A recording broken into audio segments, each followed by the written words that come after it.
করেছেন। প্রথমেই নবম অধ্যায়ের 31 নম্বর শ্লোকে একটা মাস্টার স্ট্রোক দিলেন কৃষ্ণ। কি মাস্টার স্ট্রোক দিলেন? অর্জুনকে বললেন যে অর্জুন, তুমি সমগ্র বিশ্ববাসীকে জানিয়ে দাও যে কন্তেয় প্রতি জানিহি নমে ভক্তা প্ররিষ্যতি।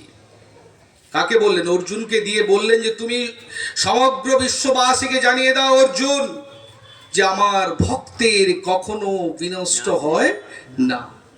আচ্ছা না, পড়বেন, আপনারা পড়বেন। আমি একদম নবম অধ্যায়ের 31 নম্বর শ্লোক আমি একটু পড়বেন একটু, কারণ কুন্তী দেবী এই কথাটা তো স্বীকার করেছেন বারবার। পরীক্ষিতের প্রাণ রক্ষা, কুন্তী দেবীর প্রার্থনা এবং পরীক্ষিতের প্রাণ রক্ষা, ভাগবতের যে চ্যাপ্টারটা রয়েছে সেখানে কুন্তী দেবী বলছেন বিষাদ মহাগ্নে পুরুষাদ দর্শনাথ অসৎ সভায়া বনবাস কৃচ্যত মৃধে মৃধে অনেক মহারথা অস্ত্রত দ্রোণী অস্ত্রত চ আস্ম হরে হভিরক্ষিতা। কুন্তী দেবী তো বলছেন, কারণ পঞ্চ পাণ্ডব আর কুন্তী অ্যাকচুয়ালি ভগবান কৃষ্ণের প্রকৃত ভক্ত। কুন্তী দেবী যখন কুরুক্ষেত্রের যুদ্ধ শেষ, কুন্তী দেবী বারবার বলছেন যে হে কৃষ্ণ, হে যোগেশ্বর, হে শ্রীহরি, তুমি বারবার মহা অগ্নি নরখাদক রাক্ষস যে পাপ চক্রান্তময় সভা দুর্যোধন আয়োজন করেছিল, সেখান থেকে 12 বছরের বনবাসের যে কষ্ট, 1 বছরের যে অজ্ঞাতবাসের কষ্ট যন্ত্রণা, আর সবশেষে তুমি অশ্বত্থামার যে নিক্ষেপ করা ব্রহ্মাস্ত্র থেকে তুমি আমাদের বংশের উত্তরাধিকার পরীক্ষিত মহারাজকে রক্ষা করেছ। প্রভু, তুমি আমাদের রক্ষা করেছ। এটার দ্বারা কুন্তী বারবার বলছেন। কুন্তী আবার এটাও বলেছেন তারপরে শ্লোকে যে বিপদ সন্তু তা সসৎ তত্র তত্র জগত গুরু ভবত দর্শনম স্যাদ্ভি পুনর্ভব দর্শনম। বলছে প্রভু, আমি কামনা করি এই দুঃখ আমাদের জীবনে যেন বারবার বারবার নেমে আসে, কারণ এই দুঃখ থাকলে, এই কষ্ট থাকলে তুমি আমাদের সঙ্গে থাকবে, তোমার দর্শন পাবো, আর আমাদের জন্ম মৃত্যুর পুনর্চক্রে বারবার আমাদের আসতে হবে না। কুন্তী দেবী তো বারবার স্বীকার করেছেন। কারণ ভক্ত হতে গেলে, এই যে আমি বলছিলাম যে ভক্তি জীবনে আমরা প্রবেশ করতে চাইছি, চেতদর্প মার্জনম, অর্থাৎ চেতনার শুদ্ধতা একটা প্রয়োজনীয় শব্দ। শুধু প্রশ্ন করলে হবে না, কারণ নিত্য সিদ্ধ কৃষ্ণ প্রেম সাধ্য কবু নয়, আর শ্রবণাদি শুদ্ধ চিত্তে করয় উদয়, চৈতন্য চরিতামৃতে রয়েছে। যে ভক্ত হতে গেলে কি করতে হবে? ভগবানের নিরন্তর চিন্তার ফলে, হরে কৃষ্ণ মহামন্ত্র নাম অহরহ জপের ফলে আমাদের ভেতরে রাতারাতি কেউ শুদ্ধ ভক্ত হয়ে যেতে পারবে না। রাতারাতি আপনি ভক্ত হয়ে যাবেন, রাতারাতি একদম প্রকৃত শুদ্ধ ভক্ত হয়ে যাবেন তা নয়। কিন্তু এই যে হরে কৃষ্ণ মহামন্ত্র অবিরাম নিরন্তর জপের ফলে আপনা আপনি ভাবে আমাদের ভেতরে কৃষ্ণ প্রেম জাগরিত হবে, কৃষ্ণের কথা চিন্তা করতে হবে। এখন বলবেন যে কৃষ্ণের কথা তো অনেকে চিন্তা করে না?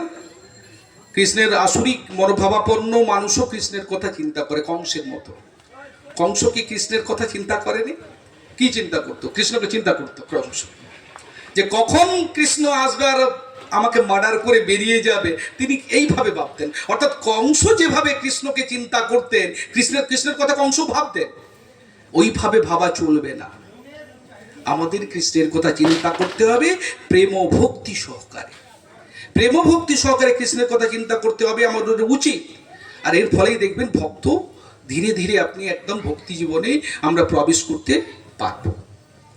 আর আমি যেটা বলছিলাম যে কৃষ্ণ এমন একটি ক্যারেক্টার, আমি কৃষ্ণের কথা বলছিলাম, কৃষ্ণ এমন একটি চরিত্র, যারা নাস্তিক, যারা আস্তিক, যারা ভগবানকে বিশ্বাস করেন না, যারা কৃষ্ণ বিদ্বেষী, যারা কৃষ্ণকে মানুষ বলে মনে করেন, প্রত্যেকটি মানুষকে কৃষ্ণ আকর্ষণ করেন। বলবেন কিভাবে আকর্ষণ করেন? প্রত্যেকটি মানুষকে আমি বলছি, যারা ভক্ত অভক্ত, কৃষ্ণ বিদ্বেষী, কৃষ্ণ অনুরাগী, এ টু জেড প্রত্যেকটি মানুষকে কিন্তু কৃষ্ণ আকৃষ্ট করেন। কিভাবে আকৃষ্ট করেন দেখবেন। প্র্যাকটিক্যালি বলি, আমরা জড়জগতের মানুষেরা যারা আমরা রয়েছি, তারা 3টি বিষয় আমাদের মনকে নিয়োজিত করে। 3টি বিষয় জানার জন্য ভীষণ আগ্রহী। 3টি বিষয়। প্রথম বিষয়টা হচ্ছে রোম্যান্স। রোম্যান্স মানে কি? প্রভু রোম্যান্স মানে কি? বলুন, কথা বলুন, রোম্যান্স মানে কি? হ্যাঁ, ও আচ্ছা, রোম্যান্স বুঝে গেছেন তো ব্যাপারটা, রোম্যান্স বুঝে গেছেন তো।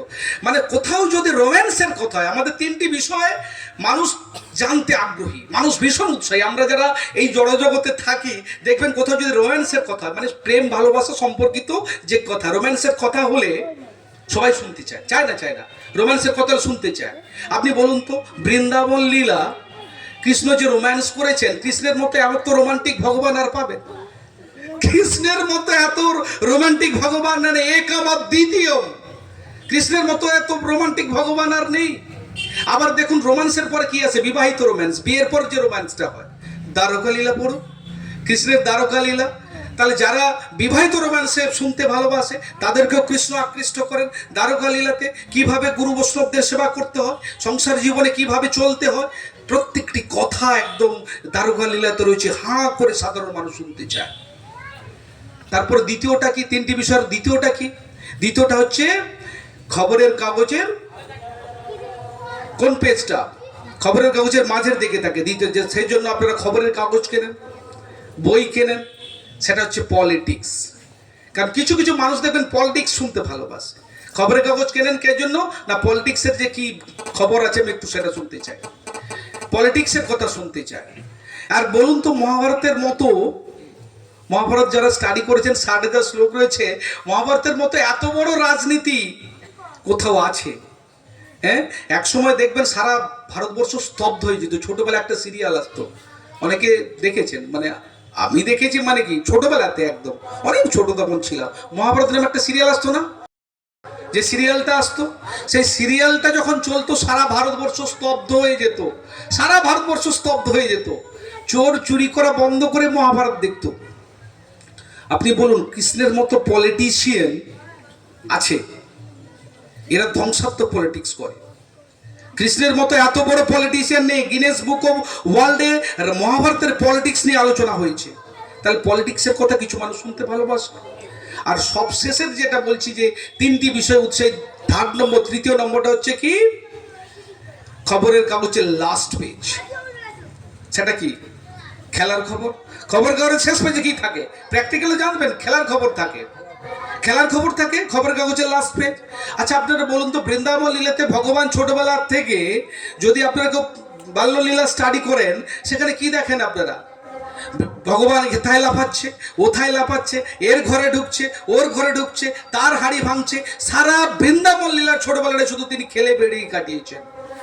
তাহলে কৃষ্ণ এমন একটি ক্যারেক্টার, যে ক্যারেক্টারের মধ্যে, কৃষ্ণ এমন একটি ক্যারেক্টার, যে ক্যারেক্টারের মধ্যে দেখবেন একদম কৃষ্ণ শুধু খেলে বেরিয়েছেন। তাহলে কৃষ্ণ কিন্তু কি করছেন না, সমস্ত মানুষকে, যিনি আস্তিক, যিনি নাস্তিক, যিনি ভগবান মানেন না, প্রত্যেকে কিন্তু কৃষ্ণ আকৃষ্ট করেন। এইরকম একটি ক্যারেক্টার হচ্ছে কৃষ্ণ। আর